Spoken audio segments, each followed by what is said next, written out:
Some big news out of some conferences that happened over the weekend. We had Mainnet 2021, which was a conference in New York, and apparently someone was served a subpoena by the SEC right before they went on stage.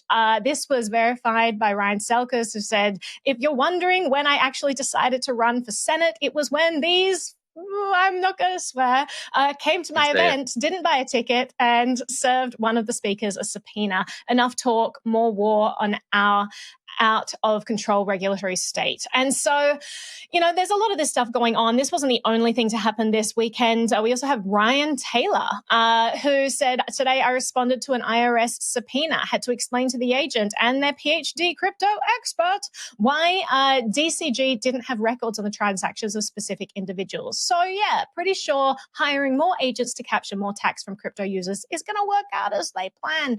And so Ryan Taylor obviously is of DashPay. Now, it's just interesting when we think about the infrastructure bill and the government says they're going to get all of this money because all these people are not reporting and they're going to go after it. So they're going after people like Ryan Taylor of, Dash, as if he has access and just some centralized database of everyone's transactions. Like, that's not how Dash works, actually. It's completely decentralized. So, it is interesting to see all of this play out. But I'll throw this to the group. Will, I'll throw it to you to start off with.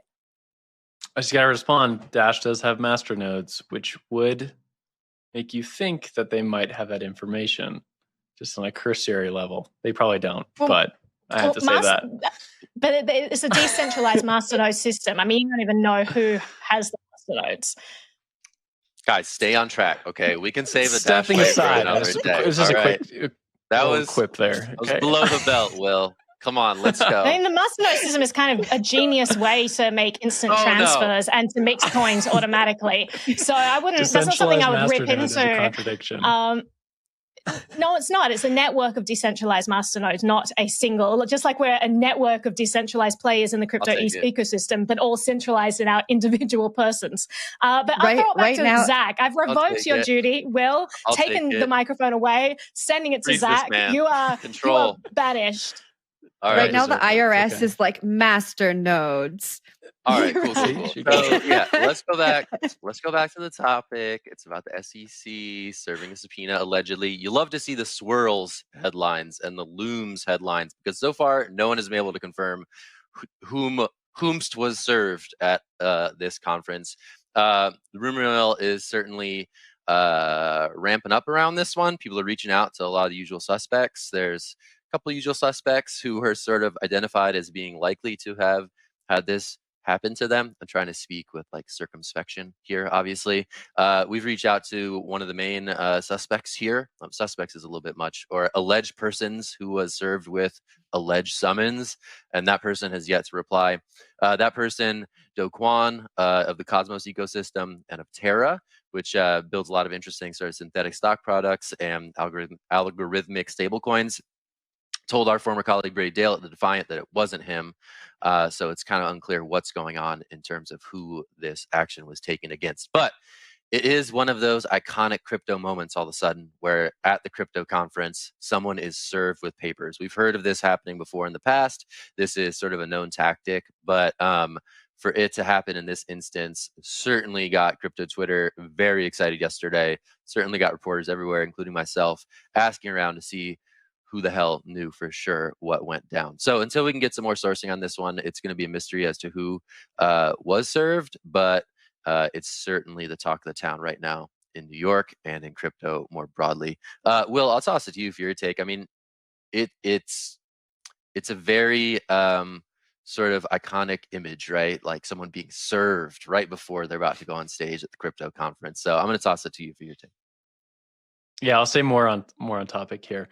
The imagery, I'm just wondering what it looks like. Is it just guys in really dark suits come up with some papers and just like throw them in your hand before you go on stage? That's there's a little bit of reporting. There's a little bit of reporting where it's like the guy who tweeted this, who was like I think an Indiegogo founder, so reputable business person who put this on his Twitter account, allegedly, like presumably willing to stand by his account, but it was like, someone representing the SEC, like someone asked that question, and that was reported. That was like, I'm representing the SEC. You've been served. You know, like that's definitely the moment. Served. You know, I think Selkis sort of like didn't really confirm that this happened and didn't really know who got served.